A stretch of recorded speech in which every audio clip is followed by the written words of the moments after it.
Le franc CFA, c'est comme le passeport français de Kémy Séba. Togovi, bonjour. Aujourd'hui, à cette question, je vais apporter une réponse très claire et très nette. Ce que je vais vous dire que pour se dire indépendant, pour avoir une vraie indépendance, ça passe par le fait d'avoir sa propre monnaie, comme ça passe par le fait d'utiliser un passeport africain pour ses voyages. Mais vous savez aujourd'hui que beaucoup de panafricains et même de panafricains aujourd'hui disposent de passeports français, entre autres, pour pouvoir voyager. Ils répondent eux-mêmes à cette question en disant que c'est plus facile de se libérer. Il y a moins de contraintes pour se déplacer, pour jouir d'une liberté de voyager partout dans le monde. Et je dirais que le franc CFA aujourd'hui permet justement la même chose, c'est-à-dire avoir une garantie par rapport à son acquis financier. Ça permet d'avoir une monnaie stable que les monnaies locales telles que le franc congolais ou le cedis ne t'apportent pas. Mais le franc CFA te l'apporte. Au même titre que le passeport français t'apporte cette liberté de pouvoir voyager dans tous les pays, même dans certains pays africains, plutôt que d'avoir un passeport africain.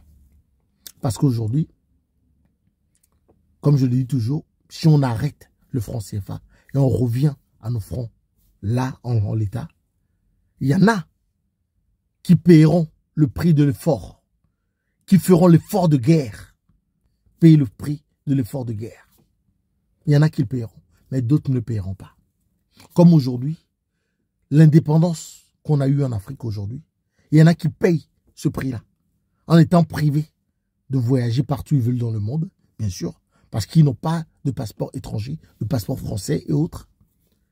Parce que eux, ils sont indépendants, alors que d'autres, comme les panafricains que je viens de citer, ou autres d'ailleurs, eux jouissent de cette liberté-là, qui ne participent pas, eux, à l'effort de guerre. C'est-à-dire cette contrainte géographique. Je ne sais pas si vous me suivez. Parce qu'aujourd'hui, c'est la même chose au niveau du franc. Je sais que dans ces pays comme le Congo ou le Ghana, tous ceux qui sont riches, ils ne participent pas à l'effort de guerre. Non. Même des ministres dans ces pays-là, ils ont tous des dollars à la maison. Ils ont des dollars qu'ils échangent au compte-gouttes pour être vraiment protégés par rapport au cours de la monnaie qui est tout le temps dévalué et autres. Donc, eux, ils ne participent pas à l'effort de guerre. Eux, ils sont là. Ils disent, oui, on est fiers d'avoir une monnaie, mais ils n'utilisent jamais cette monnaie. Et ceux qui en pâtissent, c'est vraiment ces pauvres dames qui sont dehors, qui n'ont pas d'autre moyen que d'avoir leur propre monnaie. C'est-à-dire qu'ils n'ont pas de passeport parce que dans certains pays, dans la plupart de ces pays-là, pour avoir une devise étrangère, on demande même un passeport pour pouvoir faire l'échange. Alors qu'il y en a beaucoup qui n'ont pas. Alors que tous ceux qui ont les moyens, ils ont des passeports pour pouvoir prouver et faire l'échange. Il y a beaucoup et en plus, ils ont des capitaux assez élevés pour pouvoir échanger, avoir une réserve de monnaie à la maison, alors que la population ne l'a pas. Donc, à un moment donné, le prix à payer pour cette souveraineté, niveau monétaire, les riches ne le payent pas. C'est les pauvres qui payent. Comme aujourd'hui, le prix à payer pour cette liberté, au niveau du drapeau, au niveau du passeport, ceux qui n'ont pas la double nationalité le payent. Ils payent ce prix fort, qui est d'aller demander un visa pour aller dans tous les pays, avoir des visas qui sont refusés. Mais ceux qui ont les doubles nationalités, comme Kémy Séba, comme Nathalie Yambo et tout le reste, eux, ils ne payent pas ce prix-là. Eux, ils ont un passeport pour pouvoir voyager. Oui, parce que le franc CFA arrimé à l'euro aujourd'hui, son côté positif, c'est que ton billet de 1000 francs CFA, tous les matins, quand tu te réveilles, il vaudra toujours 1000 francs CFA. Parce qu'il est arrimé à l'euro. OK? Mais ton billet de 100 Ghana cedis, demain matin, tu peux te réveiller, il vaudra moins. Il vaudra peut-être 80 Ghana cedis, 70 Ghana cedis et au reste. Parce qu'il n'est pas arrimé à une monnaie forte étrangère.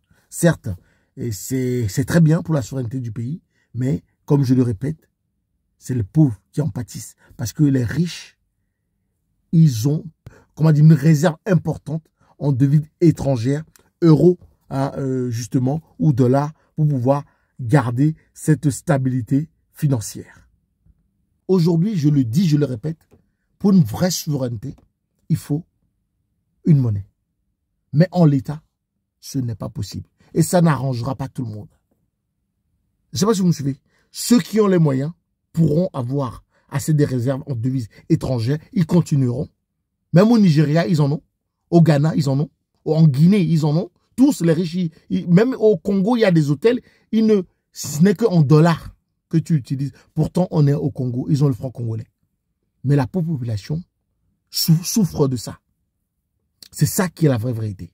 La vérité réelle. Il n'y a pas de vraie vérité. Il n'y a qu'une seule vérité. Et c'est celle-là. Est-ce que vous me suivez?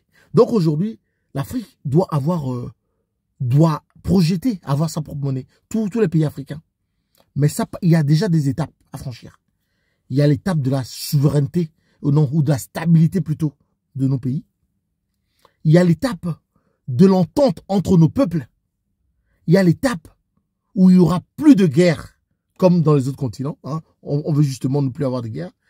Il y a l'étape où on ne doit pas avoir des rébellions ou des gens qui tirent dans le même pays, mais seulement des gens qui doivent s'entendre, se parler pour justement permettre à des sociétés de pouvoir projeter, rester ou même investir dans les pays pour accroître l'économie des pays. Et toute cette stabilité-là, hein, l'ensemble de cette stabilité, je dirais plutôt, permettra hein, à nos monnaies, si on en a, de pouvoir rester stable. Mais sinon, toutes ces choses précaires-là, ça n'avantagera jamais une monnaie pour être stable. Donc, plus la monnaie, le pays n'est pas stable, plus le pays n'est pas sûr, moins la monnaie est stable.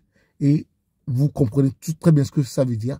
C'est-à-dire que les riches qui ont beaucoup de moyens, ils prendront hein, des monnaies étrangères et la pauvre population souffrira, paiera l'effort de guerre pour pouvoir être indépendant. Et les riches, eux, jamais, ils ne paieront ça. C'est ça qui est la vérité. Et c'est que Aïe Premier qui peut vous dire ça. Il vous dit la vérité. Il vous monte. Il vous monte. Le CFA, on doit arriver à la fin, un jour, je le sais. Mais ça passe d'abord par la stabilité. La stabilité de nos pays, de nos États. Et voilà. Mais je dirais que ceux qui sont pressés, hein, même sans avoir cette stabilité-là, comment dire, d'aller à la fin du franc CFA, je crois qu'ils pourraient passer eux-mêmes déjà par rendre leur passeport français. Comme ça, c'est qu'ils payent au moins l'effort de guerre au niveau du passeport. On va dire que c'est une garantie qu'ils paieront aussi l'effort de guerre au niveau de la monnaie aussi. Oh, les conscients, je sais que vous m'avez compris. Tous les conscients peuvent faire de Dieu bénir les hommes présents et premiers. Alias Pisavi, Bovit Paris, aili.com. Pour les intimes, je suis et je serai toujours tout bon d'Elfamania. Toujours premier pour faire voyager en première. Papa na 6, papa Moko, papa Moto, papa Uno. Kitoko del Bozo, sapero del Oro. Oro. Papa Magnifico, el Niño del Togo. Ciao les gars, à bientôt. Restez concentrés. Remix, baby.